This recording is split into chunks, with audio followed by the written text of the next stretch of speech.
Raised by wolves with canine DNA in his blood, having trained more than 24,000 pets, helping you and your fur babies thrive. Live in studio, it's Pet Talk Today with Will Bangura, answering your pet behavior and training questions. Ladies and gentlemen, please welcome your host and favorite pet behavior expert, Will Bangura.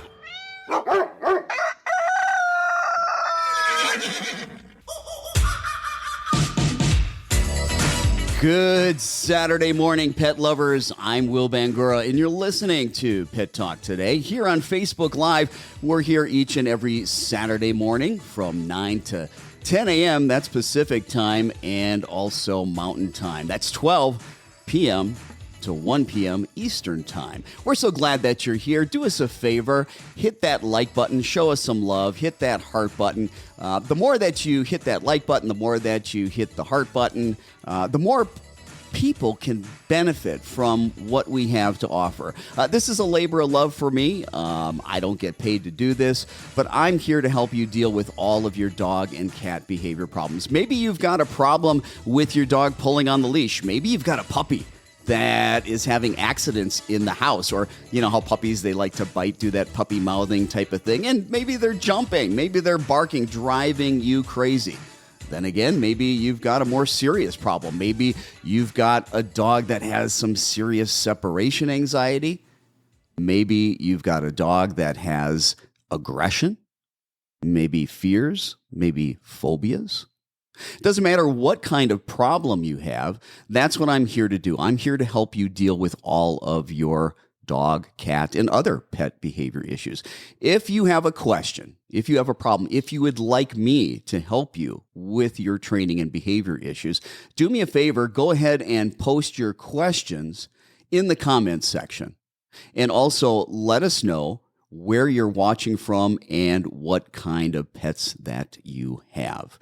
Well, you're probably, if you're a longtime watcher, if you're a regular viewer of Pet Talk Today, you'll notice that Jordan's not here today. We've got a new face for Pet Talk Today. It's taken about 2.5, almost 3 years to get my wife, the real boss, Hannah Bangura, on Pet Talk Today.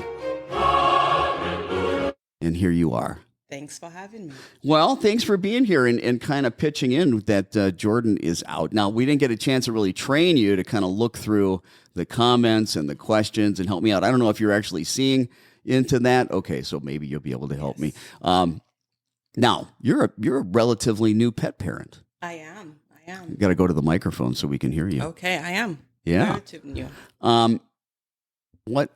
new. You never liked dogs. Hated them. You hated them.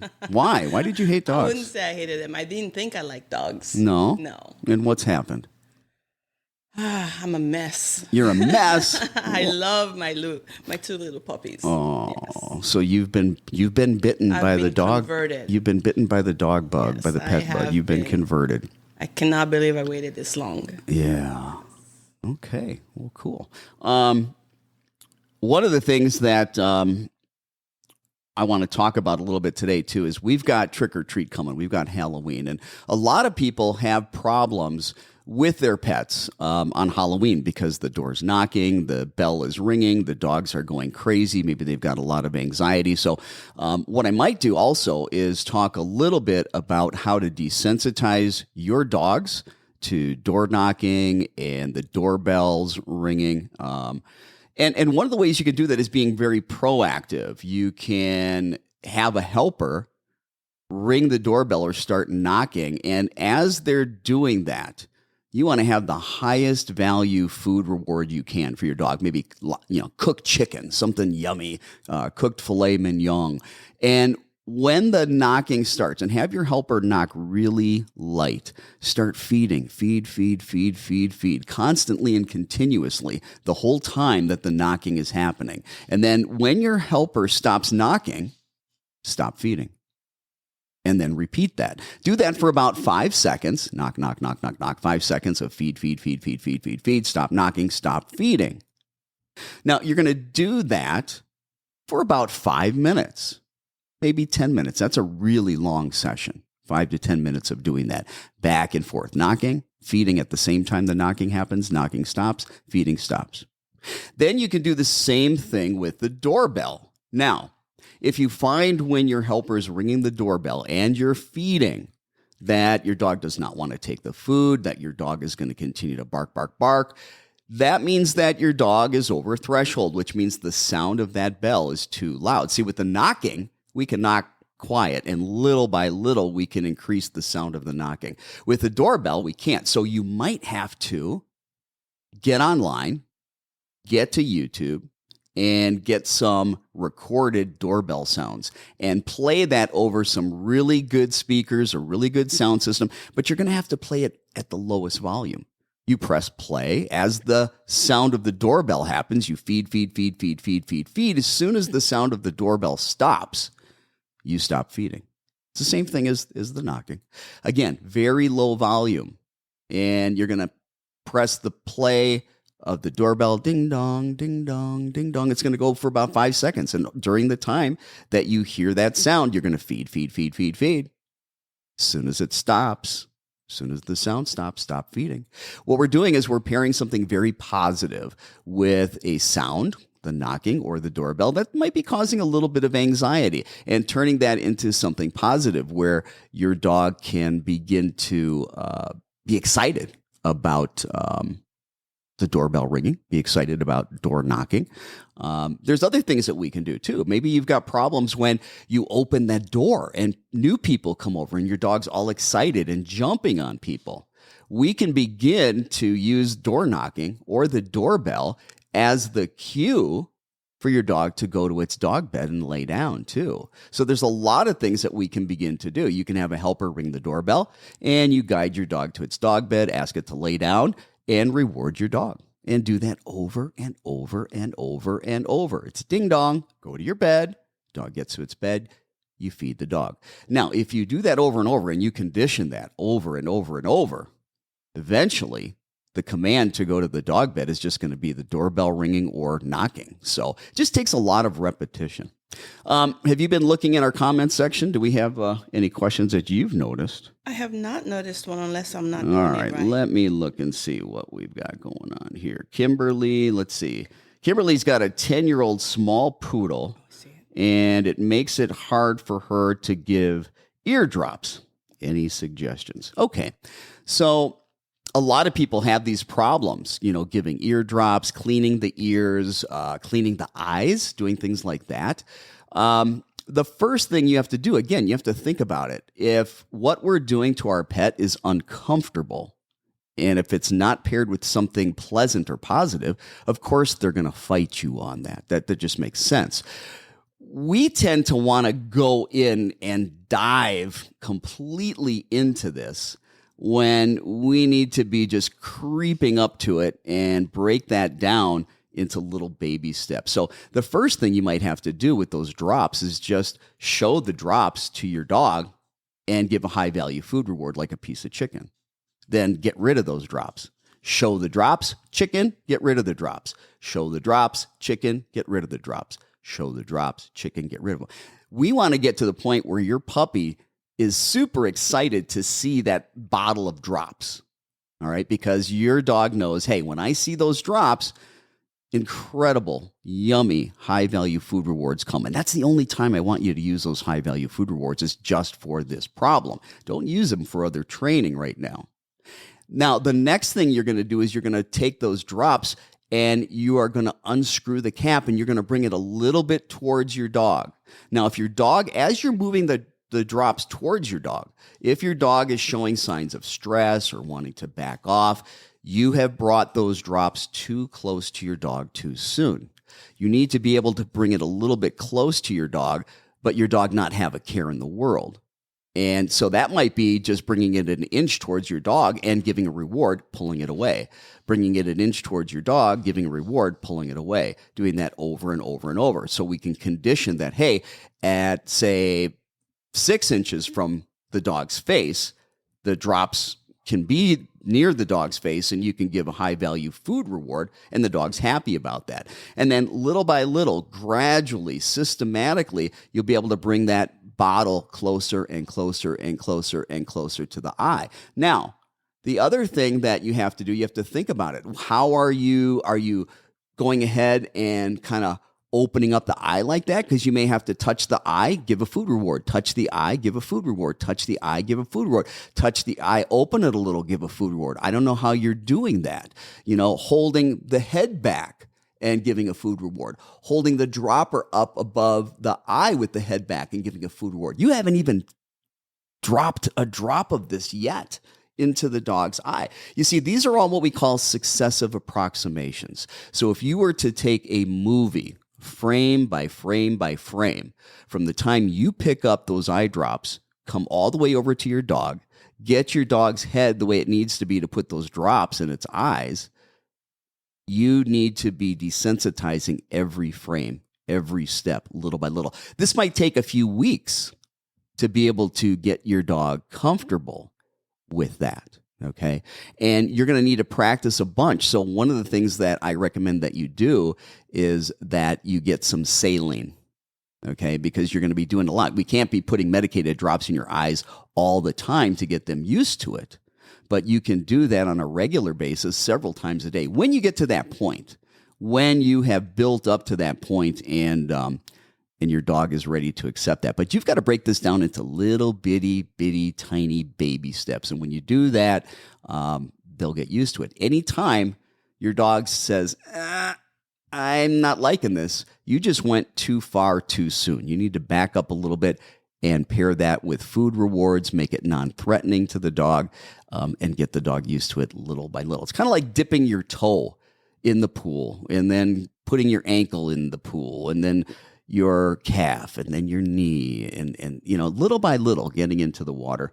So that is, hopefully that helps you. I want you to go ahead, give that a try, see if that helps you.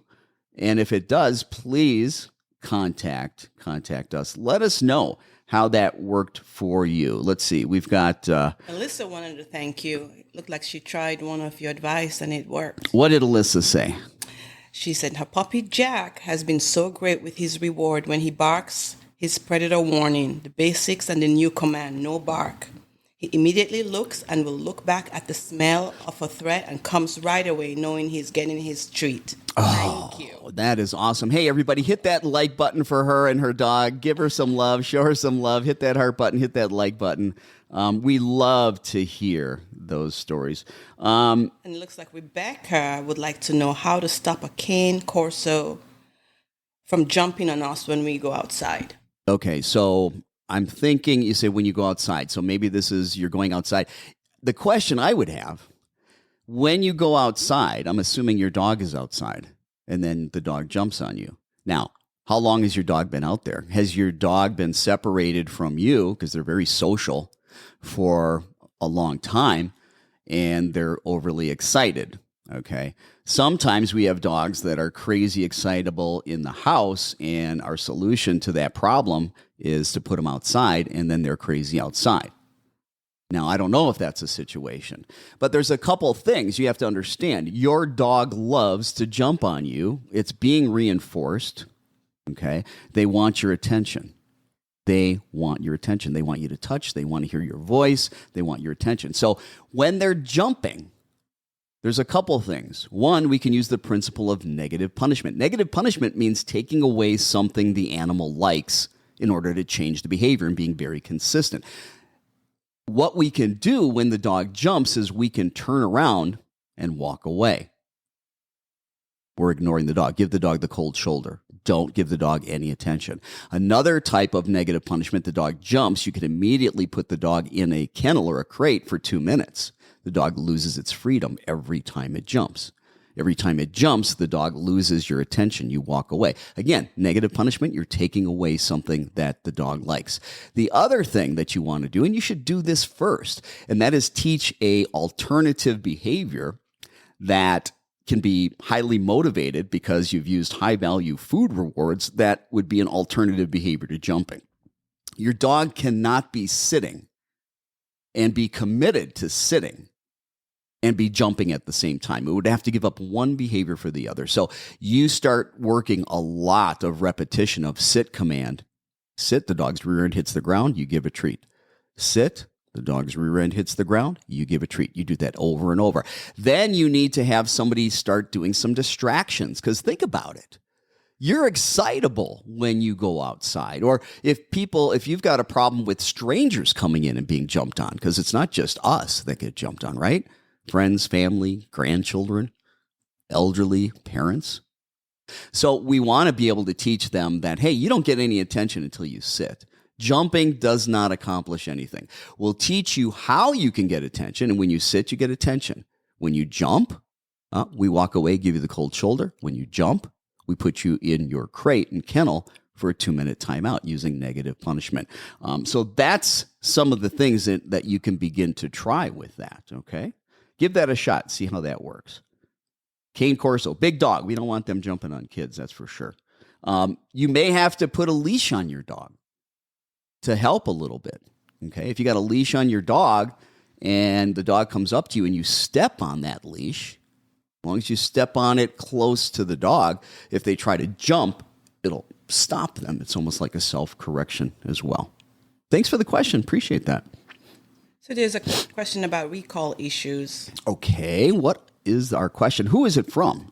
From Dar Brands. Okay. He will look at me and turn his head and lift his leg on whatever is close. I start to go out after him, and when he realizes there is no escape, he will come to me. I give him the heel command, and he does, after which I tell him inside, which he does, only because I am close, and he knows he better pay attention. Shall I resort to a collar?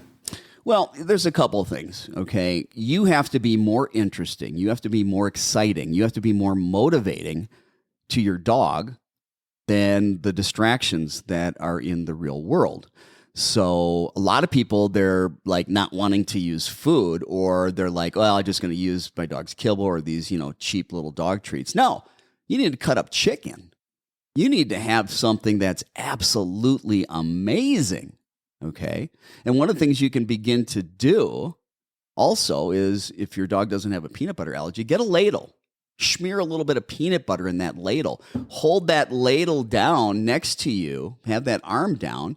And your dog's licking the peanut butter out of that label, and you're kind of luring and guiding the dog around in a good heel position next to you. And what you want to do is be making a lot of turns. Guide the dog, make a turn, let him take a lick. Guide the dog with the ladle, make a turn, let him take a lick. Guide the dog with the ladle, make a turn, let him take a lick. Don't just walk. Don't let them lick. What you want to do is teach your dog to follow you, to pay attention, to walk next to you at your pace. All right. The biggest thing you want to teach with healing is the dog needs to filter out distractions and follow you. And the way that you're going to teach them to pay attention and follow you is lots of turns. Because if you make a lot of turns, think about this. If you walk 4 steps, make a U-turn, walk 4 steps, make a U-turn, walk 4 steps, make a U-turn, how much time does your dog have to get distracted? You keep interrupting its focus, making a U-turn, which then turns the dog back into you. Hey, anytime your dogs get in front of you, make a U-turn. It puts the dog behind you, and then they're going to want to catch up. What you need to do is when your dog's eyes get to the middle of your leg, you make a 180-degree U-turn away from your dog. You need about 15 feet of sidewalk to practice this, and several weeks. Forget about going for a walk. When your dog can heel with you for 2 steps, and then 3 steps, and 4 and 5 and 6, that becomes a walk. That becomes a walk, okay? As far as lifting goes, when I bring the dog out, I take them to a potty place, let them sniff, let them go ahead and attempt to empty their bladder, all right? I'll let them lift and empty their bladder twice. What I don't let them do is mark, especially if it's on inorganic material. I watch these people, they let their dogs walk by a car and the dog lifts its leg and pees on the person's wheel. Come on. That's their property. I wouldn't be happy. Okay. Peeing on the garbage cans as they walk by. You know, it's one thing if it's a bush or it's a tree, something organic. I'm okay with that. But I'm going to interrupt a dog that is going to be marking all over the place. I'm just going to keep them moving, keep them walking. Listen, if my feet are moving, their feet are moving. And if their feet are moving, they can't be lifting it to go ahead and mark. So keep your feet moving. Keep your feet moving. All right. What else? Do we have any other questions? Yes, Suzanne wants to know about grieving. Suzanne wants to know about grieving. What's going on? What do you think about dogs and grieving? Is adding back, I think, in a mate's a good idea? I think that's what she's doing. Yeah, adding a mate back into it. Well, you know, dogs, cats are pets. They're sentient beings. And they can be depressed just like they can be happy. And they're very social animals. And so they certainly can experience depression when, whether it be a human animal leaves the household for whatever reason, or a furry friend leaves the household. You know, typically in 2 to 3 months, they bounce back. But if you find that your dog is really struggling with this, all right, there's nothing wrong with either looking to some kind of a supplement to help your dog, or to maybe make an appointment with your veterinarian and talk about some temporary medication. Now, I don't recommend anything that sedates your dog. All right. I know there's a lot of veterinarians, God love them. They have good intentions, and on the surface, it kind of makes sense, right? Your dog's anxious, your dog's nervous, your dog's depressed. Let's calm them down by giving them a sedative. The problem is this: they don't know you gave them a sedative. They don't know what's supposed to happen. But what they do find out once you give it to them is within 30 minutes, an hour, hour and a half, all of a sudden their reality starts to morph and change. They start feeling weird, goofy. It's like somebody slipped them several drinks. They start feeling a little drunk. Most of the dogs that we give sedatives to, they start getting more anxious, more nervous, because they're losing control of their faculties. Many of those dogs, unless you completely knock them out, the sedative makes it worse. Now, that's not every dog. That's some. Now, we've got other medications that we use that don't sedate. All right. If you look into the literature that's out there, and by the way, folks, I'm not a veterinarian. I'm not giving out medical advice. I'm sharing with you information that you can find out there on the internet as well. Prozac is the drug of choice for fears, anxieties, phobias, aggression. It's not something that doesn't really sedate. Okay. When we're dealing with these kind of problems, we've typically got a neurochemical issue. We've got low levels of serotonin. And so that giving them that type of medication can increase the serotonin and can help them. Now, that medication doesn't immediately start to work. It can take 4-6 weeks before you start seeing any improvement from your dog. And not every dog, just like every person, is going to respond to every medication that's out there. There's also some natural supplements that you can give your dog out there. SAM, SAM. Those are all capitals: capital S, capital A, capital M, small e. That boosts serotonin. 5-HTP, another supplement that boosts serotonin. L-theanine boosts serotonin. So, there are some things that you can do there as well. But I would try maybe a supplement, and I would begin to watch and see whether or not, that's helping your dog. If not, then maybe you need to make an appointment with the veterinarian.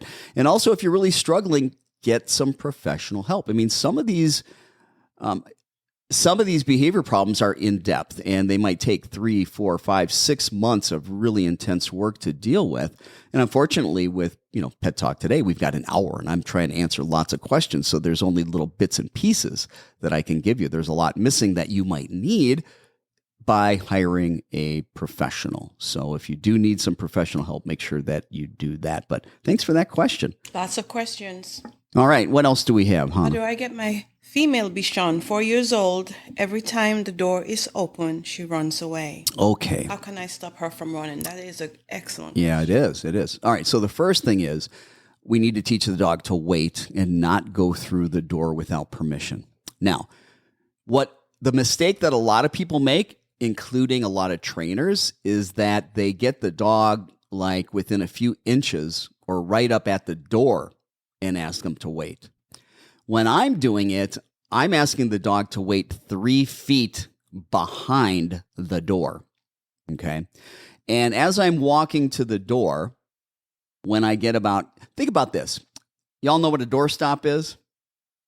Okay. So if the door opens, there's a doorstop. And imagine if there isn't a doorstop, where the doorstop would be. Your dog needs to wait behind that imaginary line where the doorstop would be.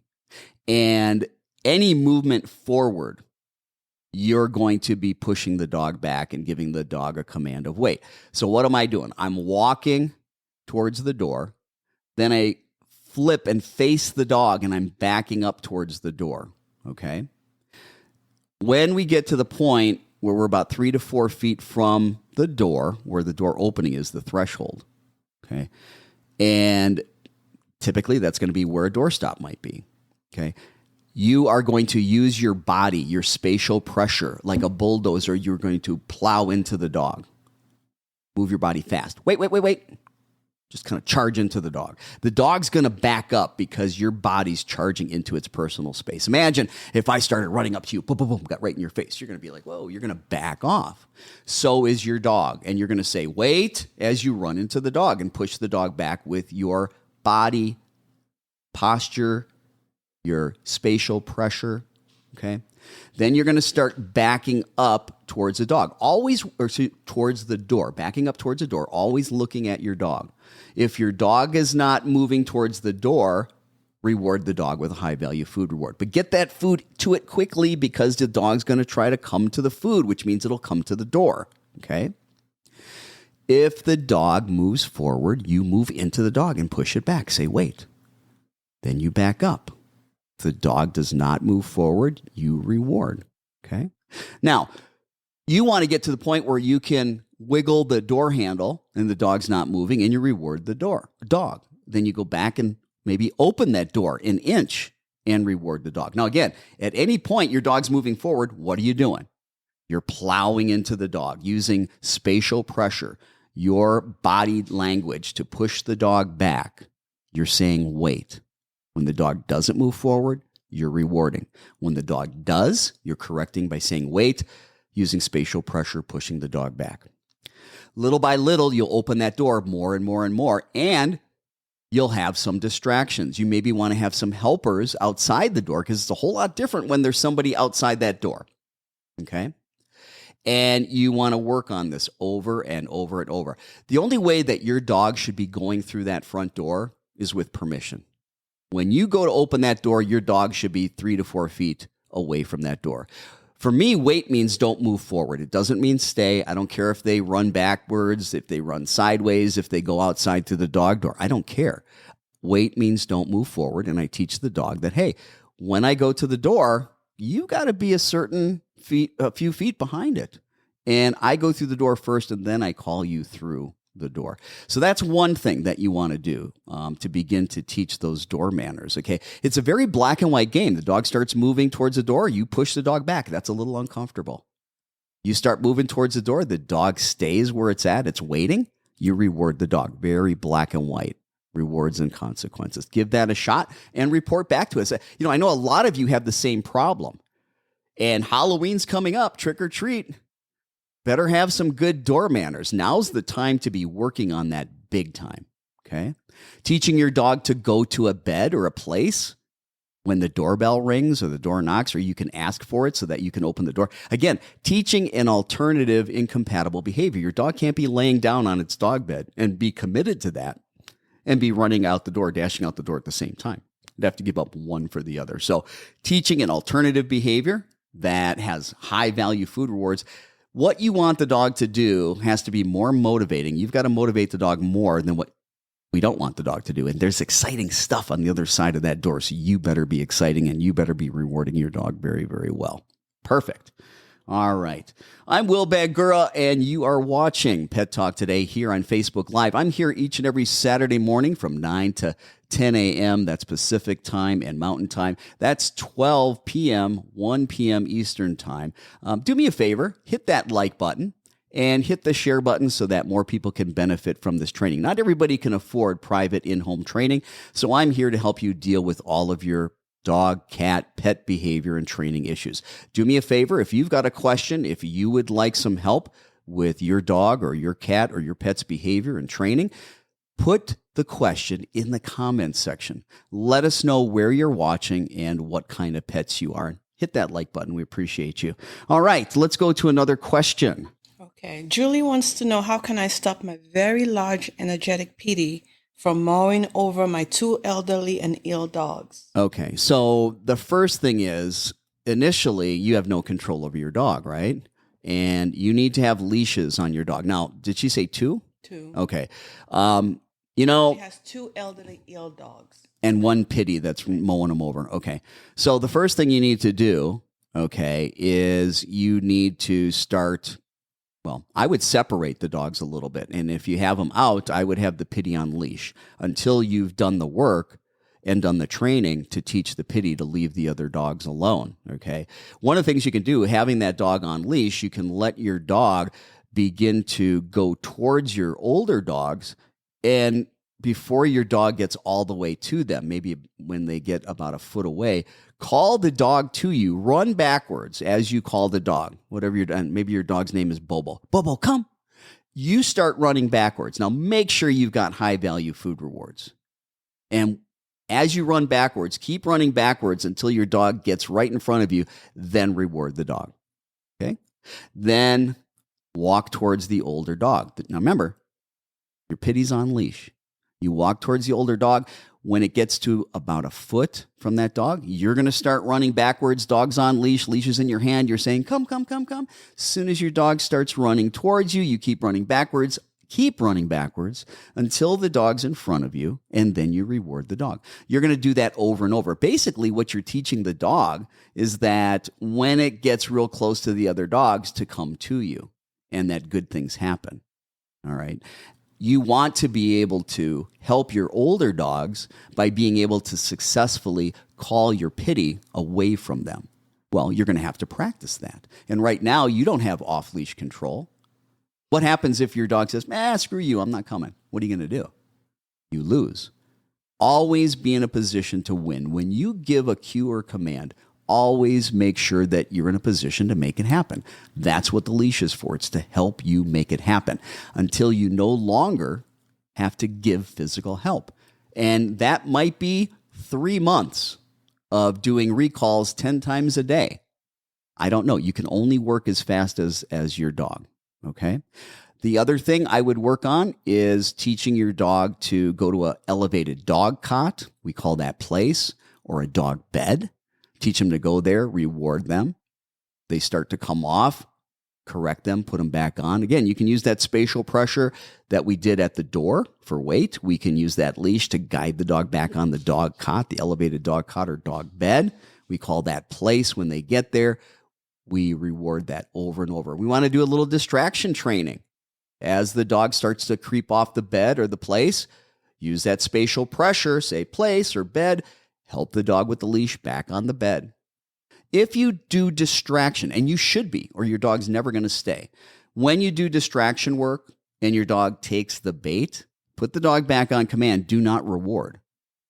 Now give that distraction again. If your dog doesn't take the bait, reward the dog. We're teaching a very black and white game, okay? But the number one thing, you need to have a leash on that pity right now. Okay, and you need to advocate on behalf of your older dogs. Your pity's probably got a lot of energy and just wants to play.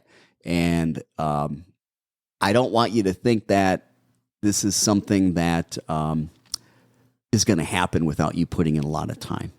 All right, because your pity is probably pretty relentless wanting to play with them. So it's just going to take some time. And if you find that your pity just keeps wanting to go back and harass the other dogs, it's okay for you to put the dog up in a crate for a while and give yourself a break, because it's really difficult to have to deal with a dog 24/7 and always be on your toes. You need a break too. And I don't want you to feel bad about that, because until you've got this trained in your dog, again, you've got to do what you need to do to keep your other dogs happy and safe. So give that a shot, okay? Excellent question. What else do we have, my dear? So Yvonne wants to know, how do I deal with two young Goldens that get too excited when people come home or visit, including myself? They jump and bite. Okay. I'm guessing the biting is play biting. Okay. That's typically what it is. I call that mouthing. Instead of biting, I reserve the word biting for an aggressive act, and mouthing or puppy biting, I call that mouthing. Well, here's the thing. When you walk in the door, because your dog probably jumps on you, all right, you need to be turning around and walking away from the dog. I talked about that earlier, okay? You cannot engage with the dog.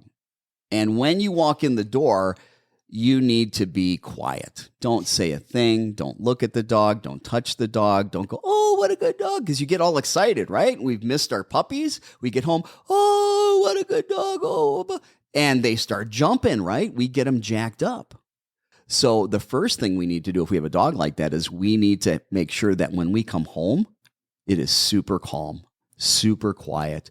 You freeze like a tree. If your dog jumps, turn around, walk away slowly. If your dog continues to do that, I talked about using the crate for a timeout, 2 minutes. Okay. And then I also talked about earlier, we've talked about this, teaching the dog an alternative behavior, like sit. So that when you walk in, you can say sit, and the dog's sitting politely, and you can greet the dog. Never give your dogs attention at all if they're jumping up. Turn around, walk away. Okay? Give your dogs attention when they're calm, when they're sitting, when they're relaxed. And by attention, you should have a treat pouch and you should have high-value food rewards on you at all time until your dogs are trained. You know, that's part of your uniform when you wake up and get up in the morning and you show up for work at home with your dog.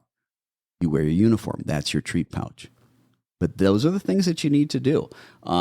Teach alternative behaviors. Make sure that you stop the reinforcement.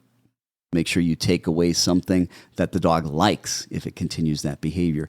And you have to be consistent. Now, when strangers come over, have the leash on the dog so that you can manage and control the dog. Step on that leash so the dog can't connect. Okay? Have the dog on leash and give sit commands when people come over. Now, you may have to begin this process. You may have to begin that process at a distance. You know, if a person, a stranger is right up on your dog and you ask them to sit, it might be too much. You may have to have your dog all the way on the other side of the room from the front door, and maybe a family member, a friend opens that front door, the stranger comes in, you've got your dog on leash on the other side of the room. The dog sees the person at the door, but it's not as exciting because there's some distance. All right, and you're working the dog on obedience. You're keeping the dog focused. You have to be more interesting than your guests. And tell your guests to be boring. Tell them to stop getting your dog in trouble, that when they get excited, you've got to correct the dog. They don't want to get your dog in trouble. So you need to educate the guests, too, as far as what you want them to do. Another great question, but we've had one similar to that. What else do we have? Barbara. Barbara, okay. Winston is 1.5 years old. Barbara Doodle. He can't go back to the groomer without being sedated. He is so strong they can't get him anything. Yeah. They can't get anything done. Mm-hmm. They say he isn't mean or aggressive, just will not cooperate. Okay. This is new behavior. All right. So you got 1.5 years. I'm looking at it. Bernadoodle. Can't go back to the groomer or vet without being sedated. He's so strong they can't get anything done. They say he isn't mean or aggressive, just will not cooperate. This is new behavior. Well, I want you to think about it. Going to the vet usually is more scary than it is pleasant. Going to the groomer is usually more scary than it is pleasant. Your dog does not like it. Now, one of the things that you have to do, you know, if your dog, listen, if the only experience your dog has at the groomer is the grooming, your dog's never going to probably like going to the groomer. If the only experience your dog has going to the vet is getting veterinary care, your dog's probably never going to like going to the vet. Your dog's going to always have to be sedated. You're going to have to start making trips to the groomer. You're going to have to start making trips to the vet. where you walk in and you give food rewards and you walk out. You walk in, give food rewards, walk out. Walk in, give food rewards, walk out. Walk in, give food rewards, walk out. Walk in, have vet staff give food rewards, walk out. Walk in, have vet staff give food rewards, walk out.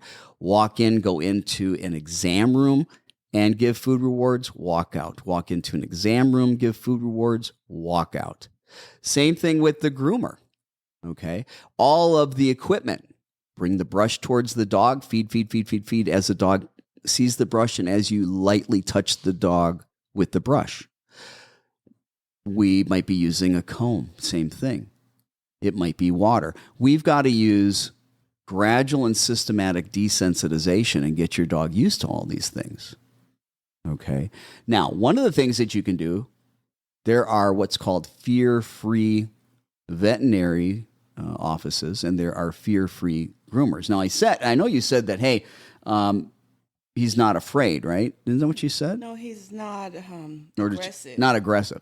Yeah, well, but he's probably afraid. All right. And with these fear-free veterinarians and the fear-free groomers, they take their time and they help to desensitize your dog to these problems. So if you're really struggling with this, get online, go to Google, and find fear-free veterinarian near me, fear-free groomer near me. And that's for anybody. Write that down, guys. If you're having problems at the groomer, big time. If you're having problems with the vet, with your dog, big time. Hey, consider switching to a fear-free veterinarian or a fear-free groomer. They specialize in dealing with dogs with fears to help them through the problem. A lot of people aren't aware of that, but you can find those people and they help a lot. So do that. All right.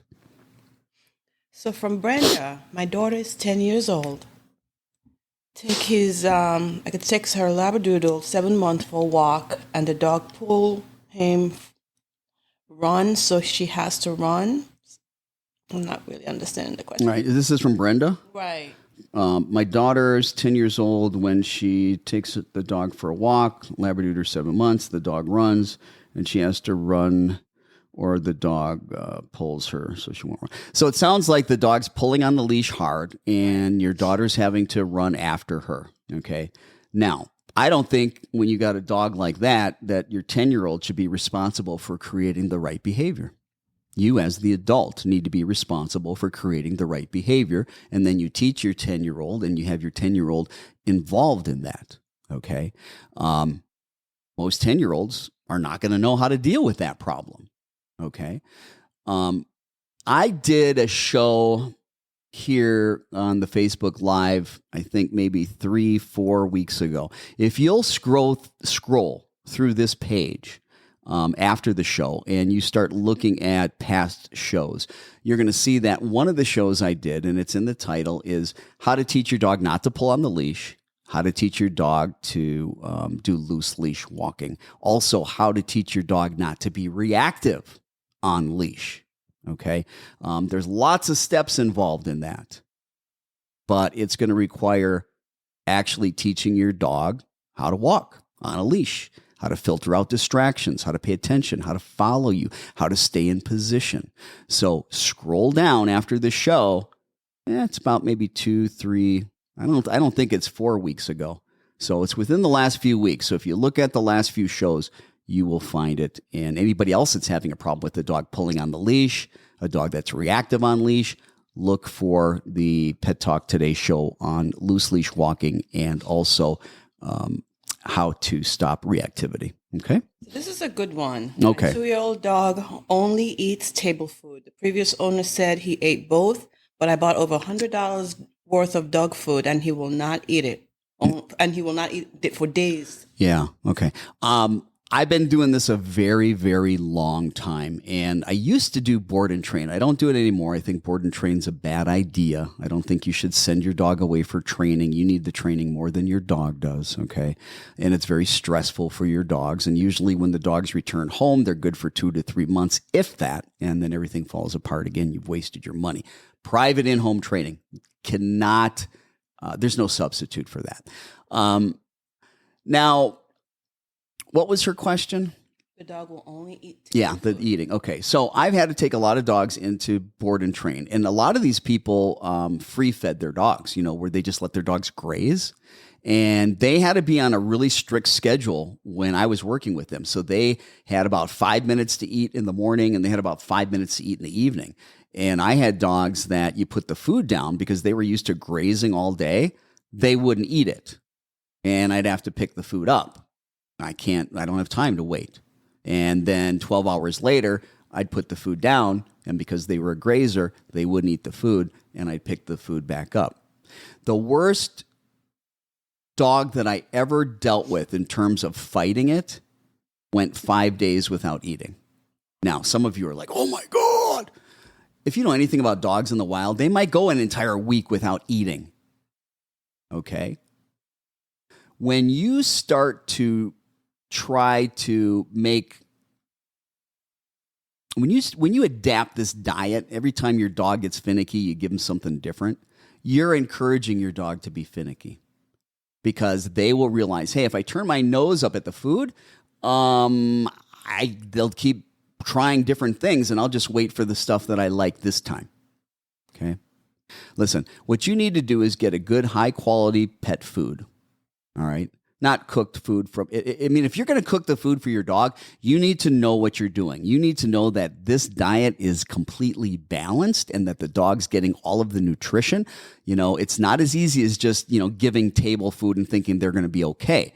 It's got to be balanced. The nice thing about commercial pet foods is they're balanced. Now, I'm not saying there's anything wrong with home cooking food for your dogs or raw feeding, but they need to be balanced. But here's the deal.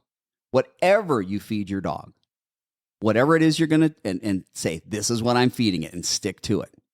Put it down for 5 minutes, pick it up for the next 12 hours, and put it back down for another 5 minutes, then pick it up for 12 hours. And you keep doing that until your dog realizes that, look, I either eat now or I don't eat. I've never seen a dog starve themselves to death. It won't happen. And I've never seen a dog go more than 5 days. Most dogs will go 2, if that. But if they take a little longer, don't worry. Make sure they got water. Okay. If they lose 1% of their body weight, that's when you need to be concerned. But not until that. And you got to be consistent and don't give in. Don't give in. I guarantee it. It's an easy fix. You just got to go through those few steps. So there you go. Try that. It's an interesting one.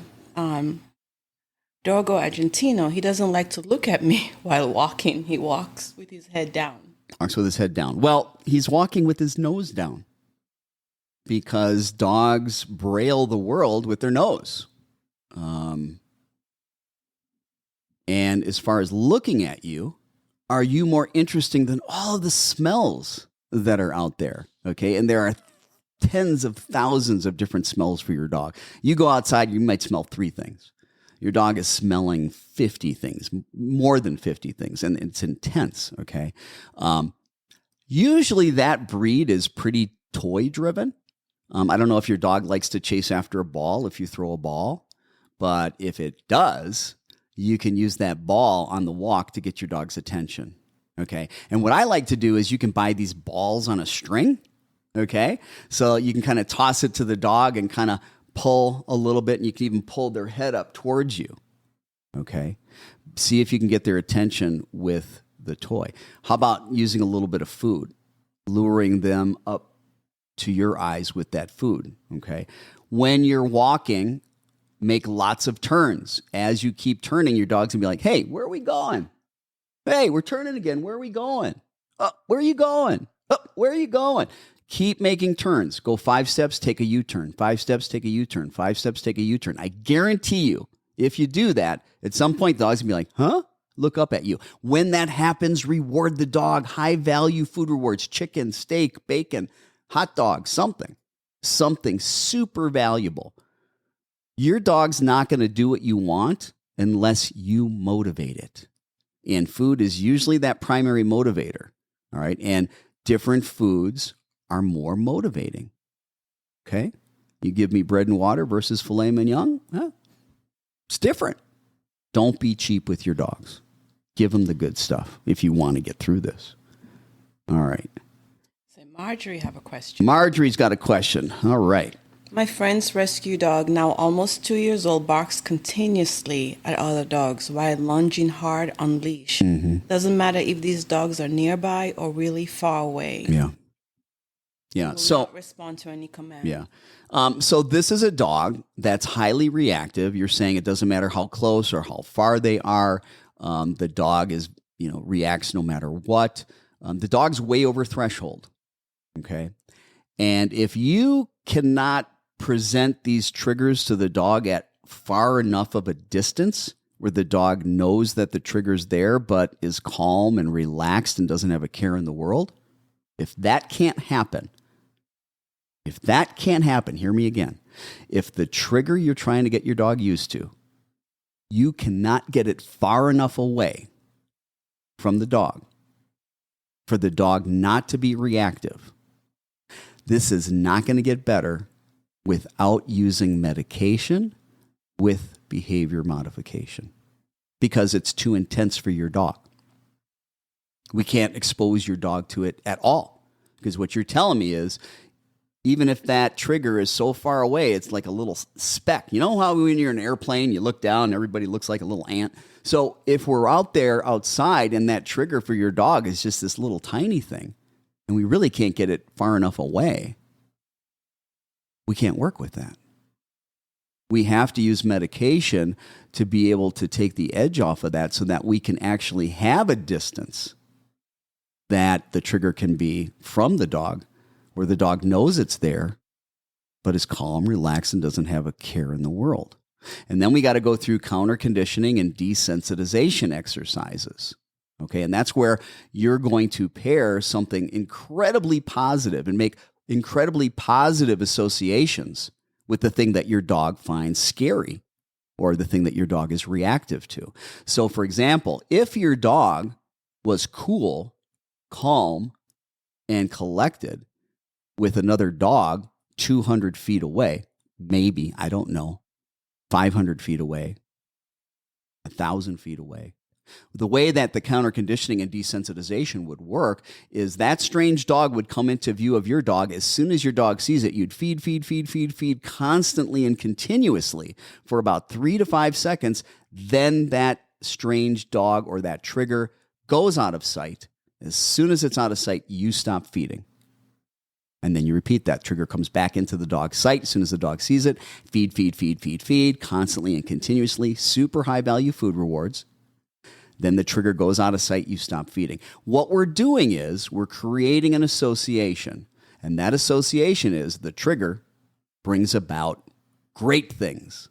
Great things. And we present that to the dog at a distance where the dog's emotional state is calm, relaxed, and they don't have a care in the world. So that they can see the trigger, have a good emotional response. We're pairing something very positive with it. After we've done that, and we need to do this 3 to 5 times a week, counter conditioning and desensitization sessions run 5, 10, 15 minutes is a long session, but we need to do this 3 to 5 times a week minimum if we're going to have success. And it can take up to 3 months of work to really make some progress because little by little by little, as your dog gets comfortable, that trigger gets closer and closer and closer. If at any point that trigger's getting closer and your dog starts getting nervous, starts having a care, a concern, you've gone too close too soon. You need to back off, rebuild the positive association at a distance that is very relaxing for your dog. And little by little, rebuild that up. Now, not every dog is going to be able to be face-to-face with a trigger, whether it's a person they got issues with or whether it's a dog. 20% of dogs are just completely not social. Not every dog. I mean, I'm not a social butterfly. I'm very picky who I want to be around. And You are. I am. That's right. You're one of the people I want to be around. So, the real boss. But you've got to put in the work and you've got to do the counter conditioning and desensitization. But let's say you're trying that and you're saying, I don't want to do medication, which you shouldn't say that because rather than a last resort, in many cases, it should be the first resort, okay? Because you may not get a dog better without it. And if you understand the science and the research behind it, there is some strong evidence why we need to be increasing serotonin with these dogs that are fearful, anxious, phobic, aggressive, reactive. Okay. But if you can't keep the dog below threshold, even at far, far distances, yeah, you're going to have to get some medication. So you're going to have to make an appointment with your veterinarian, make an appointment with a veterinary behaviorist, make sure that you're working with a really good skilled trainer or behavior consultant that can also help you through this process as well. Great, great question. A lot of these are similar, but that's okay because people tune in, they come in and out at different times. Thanks for being with us. I'm Will Bangura. You're watching Pet Talk today here on Facebook Live. Do me a favor, hit that like button, hit that share button so that more people can benefit from what we're presenting, and that is solutions to these dog and puppy behavior and training issues. Okay, let's get to some more questions. We've got about 5 minutes. Maybe we can fit in another question or two. So Deanna wants to know, how do I get my Yorkie from eating up the wee-wee pad? The Yorkie's eating the wee-wee pad. Okay. Well, the first thing I want to say to you is shame on you for using wee-wee pads. Okay. I'm sorry. I don't like wee-wee pads. I think they teach the dog that it's okay to go to the bathroom in the house. And obviously, if your dog is chewing up the wee-wee pad, when it goes wee-wee, it's not on the pad. It's on your floor or wherever that pad was. Okay. One of the things that you need to ask yourself is, do you see the dog eating up the wee-wee pad, or is this happening when you're not there? Okay. Because if it's happening when you're not around, good luck trying to fix the problem until your dog decides, hey, I don't want to do this anymore.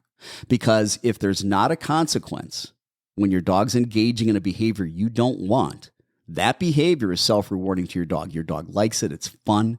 Your dog's going to continue to do the behavior. The number one rule when we have a dog that is engaging in unwanted behaviors, especially destructive behaviors, when we can't see the dog or the puppy and can't have that dog or puppy in our eyesight, we need to crate or confine that dog or puppy where they can't be destructive, where they don't have things in the crate to rip up and chew up.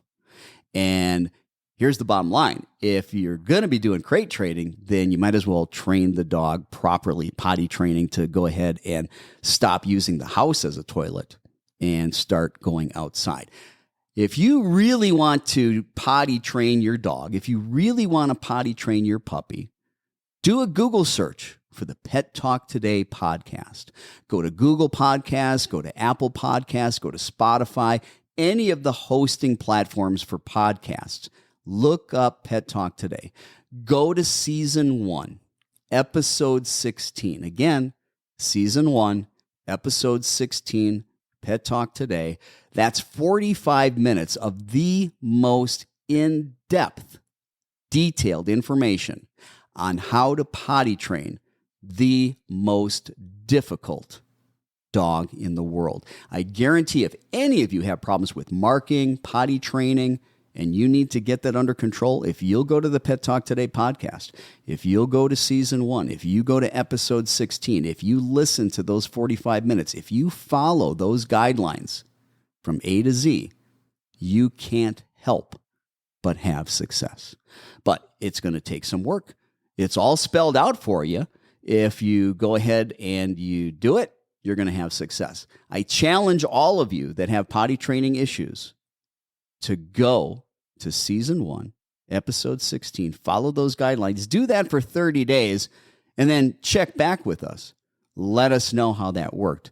I guarantee if you're following the guidelines, your dog's potty trained. Absolutely. Well, we are just about out of time. Yes, we are. Thank you so much, my dear, the love of my life, Miss Hannah Bangura, for being here and helping me to tell me what these questions are, and as a result, to help all of you guys. Hey, we've had a wonderful show. I appreciate everybody that has submitted your questions. We're going to be back here next Saturday, and that's going to be from 9 to 10 a.m. Pacific time. That's also Mountain time. 12 p.m. to 1 p.m. Eastern time. Have a fantastic weekend. Work with your dogs. Train your dogs. and be good to yourself. We're out of here.